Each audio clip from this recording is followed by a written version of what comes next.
Be back with you. I enjoyed last weekend off with family, and we went down to Miami and saw our brand new granddaughter.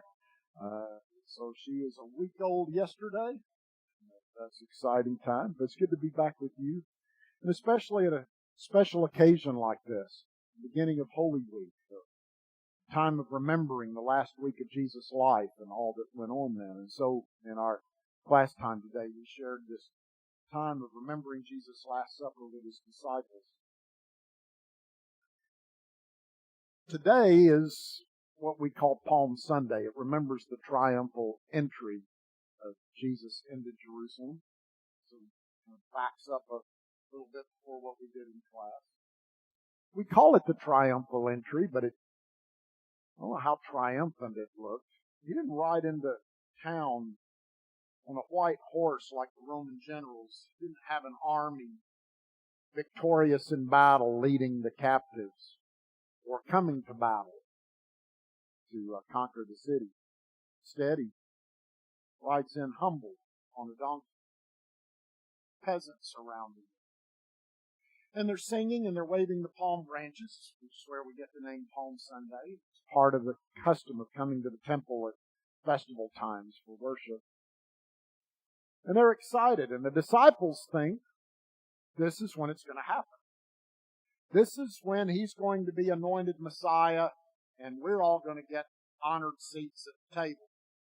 We talked in class about dining halls, dining rooms looked like this, U-shaped table, and they're arguing about who's going to get to sit on the right side and the left side of the king when he's sitting at his honored seat. And it doesn't work out that way. Jesus rides into town on this donkey, and the first thing He does is go to the temple and shut down the temple. He just stops.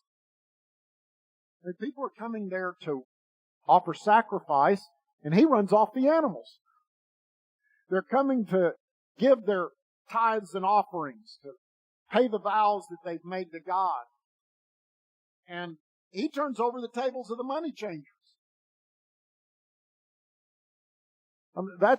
If I came from Greece or Italy or somewhere for the Passover and I'm coming to the temple, I'm bringing my currency from wherever I came from, I have to change my money so that I can give my gifts in the Hebrew shekels as was expected. And now suddenly I can't do that. I can't give. I can't sacrifice.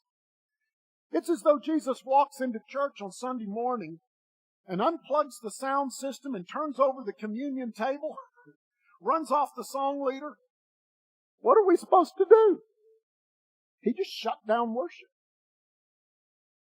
And He says the reason He did it is because you've taken my house of prayer and you've turned it into a thieves' hideout where you go out and you do whatever you want all year long and then come in here at the festival and hold this big celebration and say the temple of the Lord, the temple of the Lord, and you've just turned this into a thieves' den.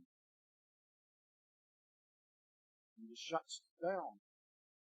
Use it as hypocrisy. That kind of gets the week off to a good start. And every day He's back in the temple teaching, and there's growing conflict, and the leaders are concerned about His popularity with the crowds, and they keep trying to trap Him. On one occasion, they see if they can trap Him about taxes. What would He say about paying taxes? Because one way or another, He's going to make people mad. If He says we're supposed to pay taxes to Caesar, He's going to make people mad that want Him to be a revolutionary. If He says don't pay taxes to Caesar, He's going to get people mad that are loyal to Rome, and He's going to get the Romans mad. They're trying to trap Him, get rid of Him. He kind of dodges that one. He just says, give to the king what belongs to the king, give to God what belongs to God. It's Caesar's coin, give it to Caesar. Give God what God's supposed to have. That didn't really answer the question, but He knew the question wasn't sincere. And the tension builds, and they're plotting to kill Him. And Judas has plotted to betray Him. And they gather around that table for that last meal, and He washes their feet, knowing that Judas is going to betray him, that Peter's going to deny him, and he washes their feet anyway.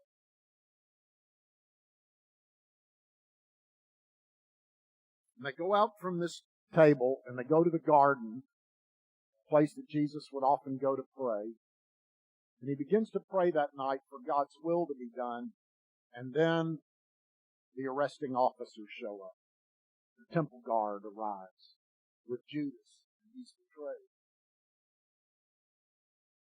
Next Sunday we're going to celebrate Easter with a special service. I invite you to come back and join us as we remember the story of the tomb being found empty and the appearances of Jesus to his apostles. But that's next Sunday. Right now, we're remembering that when Jesus is arrested, these who pledged they would never deny him run and hide. Those who followed him for 3 years, who'd heard him say, I'm going to Jerusalem to die, and you need to take a cross and follow me. When it comes time, they all run and hide.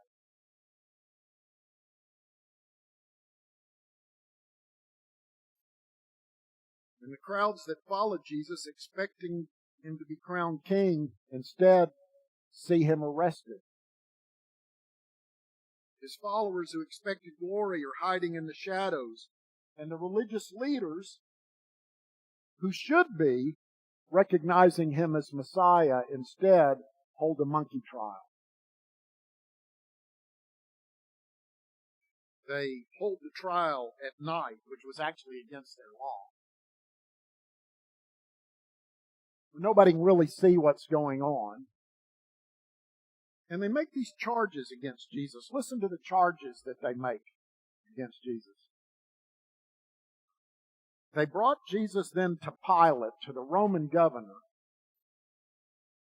and they began to accuse him, saying, we found this man misleading our nation, forbidding us to pay taxes to the emperor, and saying that he himself is the Messiah, a king. Pilate asked him, are you the king of the Jews? Jesus answered, you say so. If you say so. He's not fighting this. Pilate says, after his conversation with Jesus, I would like to have heard more of that conversation. John tells us a little more about it. That Jesus says to Pilate, my kingdom's not of this world. But Pilate has this conversation with Jesus, and he goes back and he says to the chief priests and the crowds, I find no basis for an accusation against this man. But they were insistent, saying, he stirs up the people by teaching throughout all Judea and Galilee, where he began, even all the way down here to Jerusalem, he's been stirring up the people. Now that would be a concern to a Roman governor, because the last thing he needs on his watch is some kind of uprising. Pilate had no problem brutally putting down an uprising. But listen to the charges that were made. They charged him with subverting or misleading the nation and stirring up the people with his teaching. That wasn't true. Jesus didn't subvert the nation. Not politically, not religiously. But he was changing. And that's the problem. He said things they didn't expect to hear, didn't want to hear. And they didn't know the difference between their traditions and the will of God. He was a threat to what they always believed, to the way they'd always done things, so he had to go. He wasn't really misleading the people, but they accused him of misleading the people because he was leading them to do something different than what they thought should be done. They accused him of forbidding us to pay taxes to the emperor, but that was not true. I mean, we've talked about that story. They were mad at him for not arguing their sides. The Sadducees and Herodians wanted him to endorse Roman authority. The Pharisees and Zealots wanted the opposite. They wanted him to foment rebellion. Jesus wouldn't get into that debate. He was not here for patriotism or revolution. They didn't know the difference between God and country.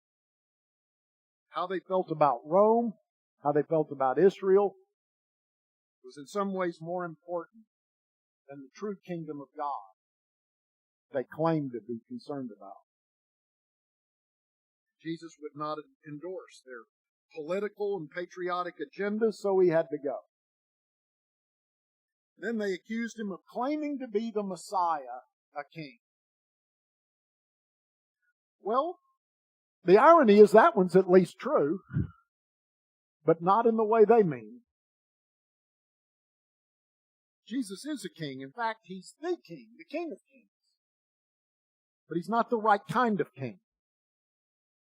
Instead of revolution and power and glory, he talks about peace and love and service and self-sacrifice.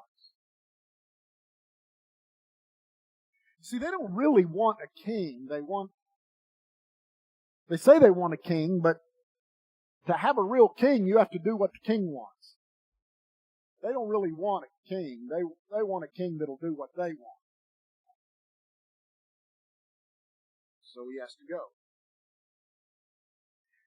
And what's interesting is, if any of this was true, that he was subverting the people and stirring them up and telling them not to pay taxes, then the Roman governor is going to squash this. He would be concerned about it. What's interesting, though, is that the Roman governor over the whole region declares Jesus innocent. After investigating the matter, he says, he hasn't done anything. He hasn't done anything. He certainly hasn't done anything deserving death.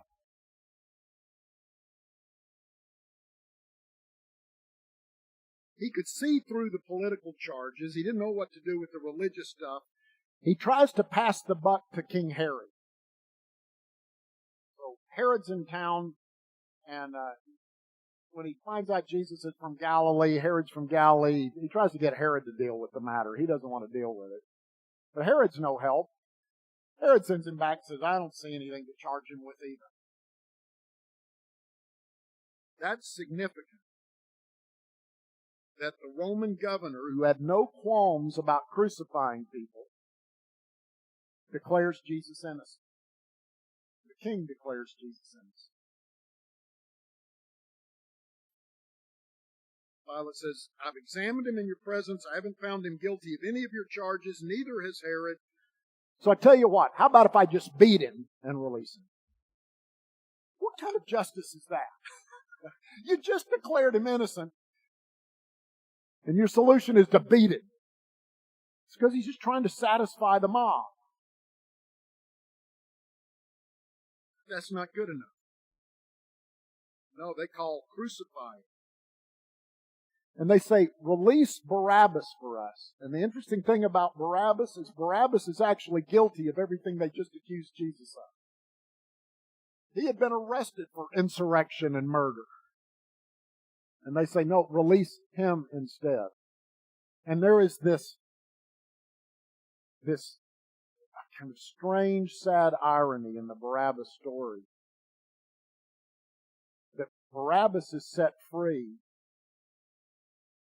for doing what they falsely accused Jesus of doing, and Jesus dies innocent instead of Barabbas, who's guilty, which is sort of what the Gospels say happens with all of us.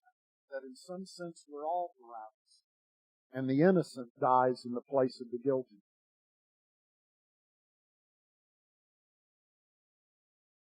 And so Pilate releases Barabbas and hands Jesus over to them. And it says, Luke says, he delivered Jesus over to their will. Now he's going to do the dirty work. He's going to have his soldiers kill him. But he says he delivered Jesus over to their will.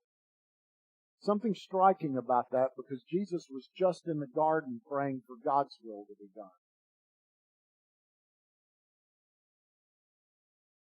And this is actually God's will. Jesus came for this purpose. And that's why he didn't defend himself at the trial. This is what he came to do. And he prays for God's will to be done. And the religious leaders want their own will to be done. And Pilate would rather do the crowd's will than do what is right. And so he hands Jesus over. We'll take just a moment and talk about crucifixion. He hands him over to be crucified. The cross did not look like our traditional images of the cross. This is how we usually think of the cross. And in Good Friday processions, people will carry a cross like this. If you've ever seen one of those processions, it's the way we've always envisioned it, is this big T-shaped cross. The way it actually happened in Jesus' day is the condemned would just carry the cross beam, as you see here in this image from the movie the Gospel of John. So they would force them to carry that beam out to the place of crucifixion. And then that beam would be affixed to the upright. And so this is what it meant for him to carry the cross.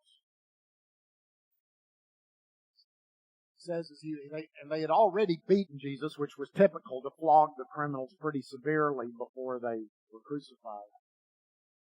It helped hasten the death, for one thing.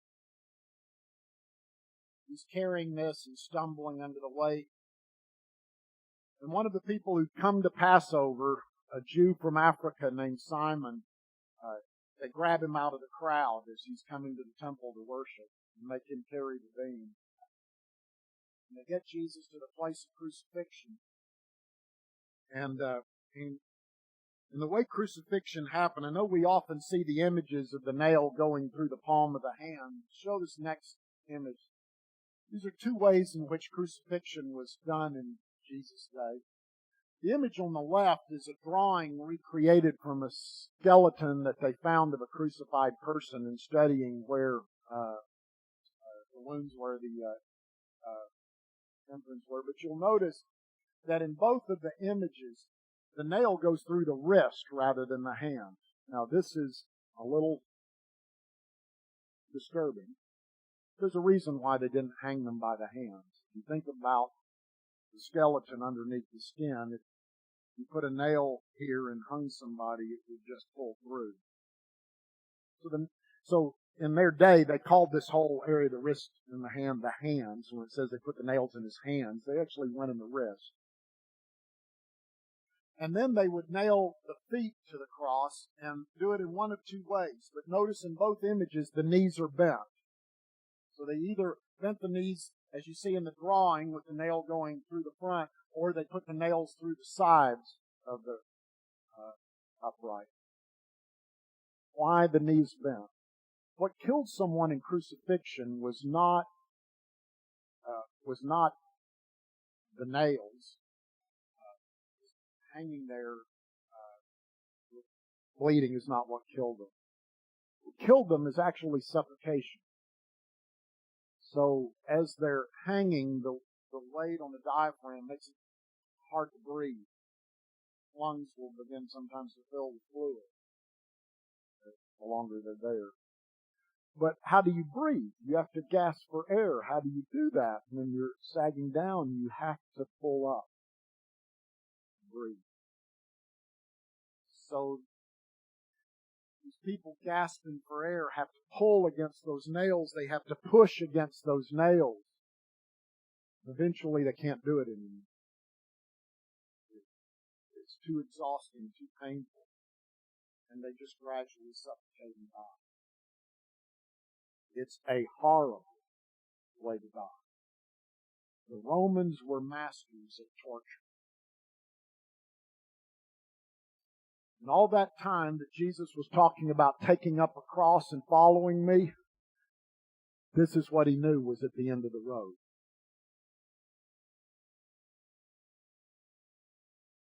And two others were also crucified with him, two criminals, two people who actually deserved punishment. One on his right hand, one on his left hand. His right hand and his left hand. We've heard that before. You remember the disciples arguing about who was going to sit at the right and left hand when He comes in His glory, when He's honored as King, when they get to share in the riches and power. They want to be at the right and left hand. And Jesus said to them, you don't know what you're asking. Because that's the right and the left hand.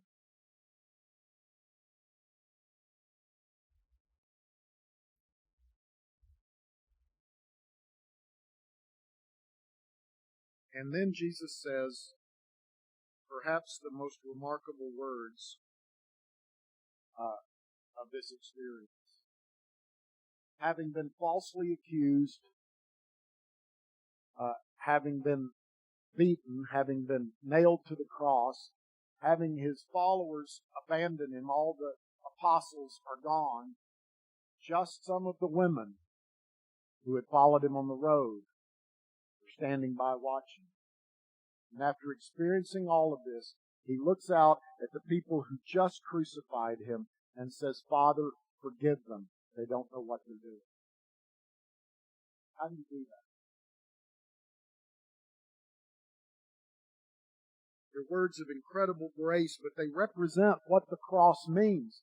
This is why He came. It's what He's here for. It's why He died. It's for our forgiveness.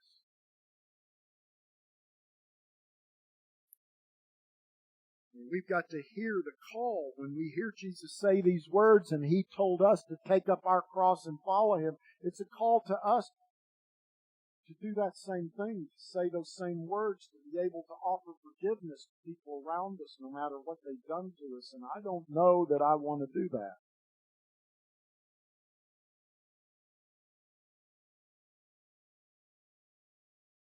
And the people start mocking Him and making fun of Him. If you're king, then save yourself. And the two criminals on either side are there, and one of them joins in the mockery, and the other one says, do you not have any shame? You and I deserved our fate, but not him. And he turns to Jesus and he says, remember me when you come in your kingdom. How did he know that? To ask that. We get a window that there's some backstory here that I wish we knew. Had he heard Jesus teaching in the temple? Had he been in Galilee? Had he heard the stories? How did he know? But there's something in this moment, watching the way Jesus is behaving on the cross, and watching the way His partner in crime is behaving on the cross, and watching the crowd in front of Him. Something in this moment makes him believe that there's something to this Jesus story. Remember me, He says. And Jesus says to him, today you will be with me in paradise. Justice was done. He was punished. Mercy is offered from Jesus. And too often we turn moments like that into occasions for theological debate. How could he be saved? He hadn't been baptized. He's a criminal. Where's the repentance? Where's the going to church and asking for forgiveness? Where's the right rituals? This moment we see Jesus has the power to forgive, and He forgives. Grace is about what He does, not what we do. Whatever we do is a response to what Jesus did.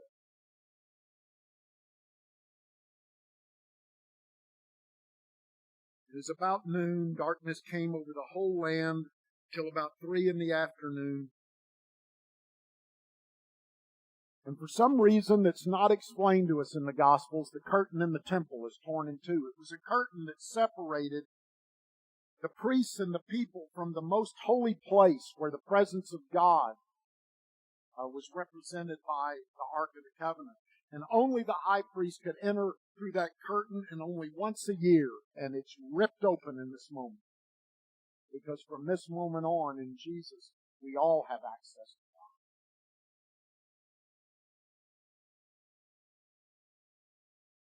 And crying with a loud voice, Jesus says, Father, into your hands I commend my spirit.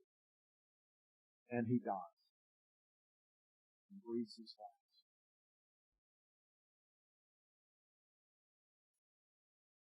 What's interesting is the Roman officer in charge of all of this watches this happen and says, this man was innocent. The governor said he was innocent. The Roman officer who crucified him says he's innocent. And yet he died in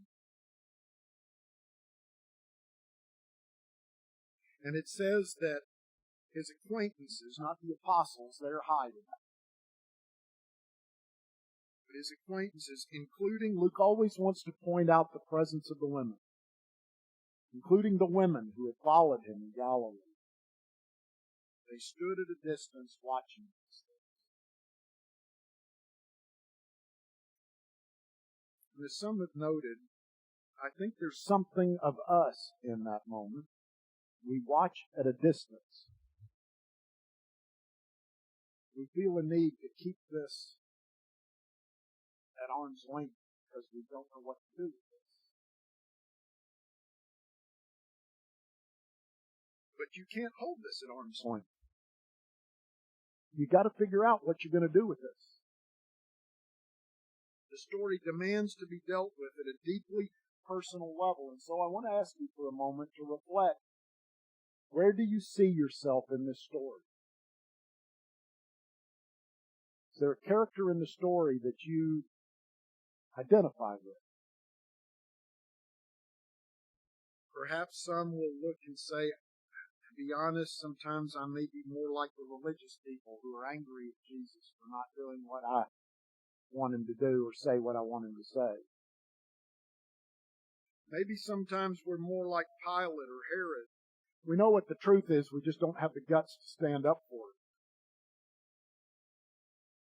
Maybe we're more like Peter, hiding in the shadows when there's an opportunity to speak up, we can't. Maybe we're more like the women, weeping at the cross. Maybe we're more like the thief, pleading for mercy. Who do you see yourself as in a moment of kind of honest reflection? Where are you in the story as you watch this scene? We have to first come to terms with our own sin and our need of the mercy of Jesus. With the thief, we have to say, we deserve judgment, but Jesus remembers. And we have to be a people committed to share the forgiveness that we've received. A cross-shaped faith demands a cross-shaped life, where we not only receive the forgiveness, but we give it.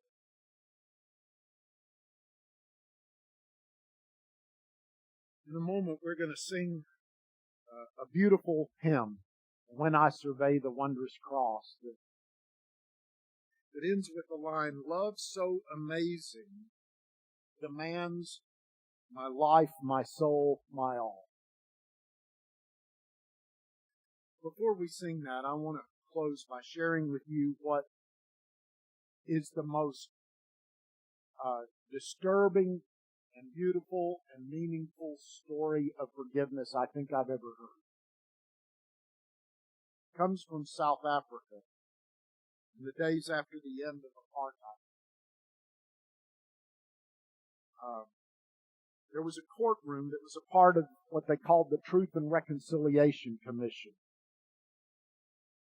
Part of what happened after the fall of apartheid was setting up this commission to try to find a way to bring some justice, some reconciliation, some path forward for a people who had been so deeply divided and where there had been such horrible injustice.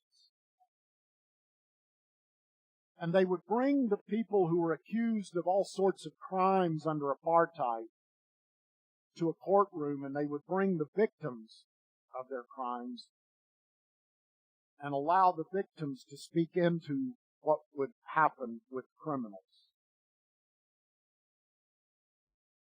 And on this day, a white police officer acknowledged the atrocities that he and others with him had participated in or had perpetrated in the name of apartheid. And Officer Van de Breck acknowledged his responsibility in the death of this woman's son who was standing there listening to this. He admitted what he'd done, how he and others had shot her 18-year-old son at point-blank range and then had partied while they burned his body to ashes. And then 8 years later, this same officer and others arrived to seize her husband. Shortly after midnight, they came and they got her and made her watch as they burned him alive. And she heard his last words as he died were, "Forgive her." And now Van de Breck stood before her awaiting judgment. And the court asked, "What do you want to be done?" I know what I want to be done.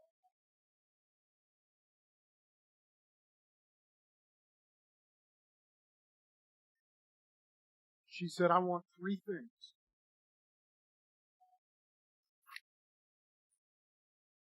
I want Mr. Van de Breck to take me to the place where they burned my husband's body because I would like to gather up the dust and give him a decent burial. Second, Mr. Van de Breck took all my family away from me, but I still have a lot of love to give. So twice a month, I would like for him to come to the ghetto where I live and spend a day with me so I can be a mother to him."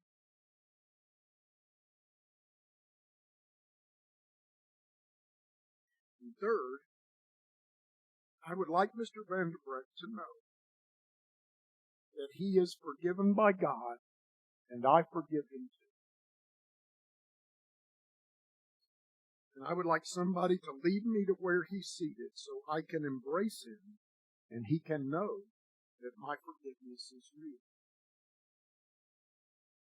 And as the elderly woman was led across the courtroom, Van de Breck fainted, overwhelmed, and someone began singing Amazing Grace. And everyone in the courtroom joined in. That is unbelievable mercy. And I'm honest when I say I don't know if I could do that. But that is what Jesus did. And it's what he calls us to. It's what it means to walk the way of the cross. It's to forgive those who don't deserve forgiveness. Because we've been forgiven.